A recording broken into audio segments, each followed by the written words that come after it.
এখন আমরা লেবু পাড়তে যাচ্ছি, ওই যে আমাদের লেবু গাছ, ঝুমঝুমা লেবু ধরে আছে, এখন হচ্ছে লেবু পাড়বো। আসেন।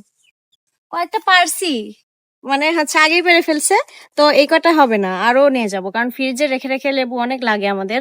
আপনাদের ভাইয়া ঠান্ডার সমস্যা, লেবু খেতে হয়, প্রতিদিন 3-4টা করে লেবু লাগে, তো নিজের গাছে রেখে হচ্ছে ওখানে যে কিনে খাওয়ার তো প্রয়োজন পড়তেছে না। এই যে লেবু গাছের নিচে লেবু পেকে পড়ে আছে, লেবুগুলো কত বড় বড় হয়েছে তো দেখেন। বড় বড়।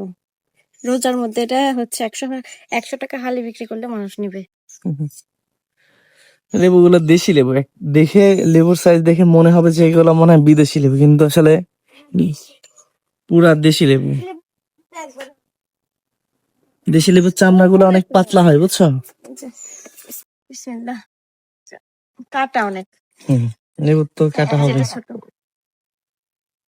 নিচে এগুলো ছোট ওই ছোট, যে এগুলো বড়, কিন্তু বড় বড় হবে। এই যে উপরে সব বড় বড়, এই যে বড় এগুলো ভাঙা যাচ্ছে না তুই। চারিদিকে ঘুরে। আর লেবুর পাতার গন্ধ এতই সুন্দর, লেবু পাতা দিয়ে মাছ রান্না করে খেলে কেমন লাগবে। দেখো এই যে দেখেন কতগুলো লেবু ধরে আছে, দেখে কি করো। কাটা, কালকে ড্রাগন পাততে যে কাটা ফুটছে, এই যে রক্ত বেড়ে গেল। হুম এগুলো ছোট ছোট, উপর থেকেই পাততে হবে, বুঝছো? হুম ওই যে, এই যে উপরে সব এই যে লাঠি দিয়ে পাততে হবে।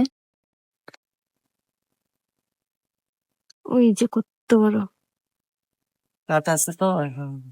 অনেক কাটা। তো পড়ছে, পরে নাই, বেঁধে আছে।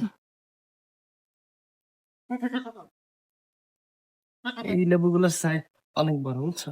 হুম, অনেক কাটা, হাত আমার রক্ত বের হয়েছে।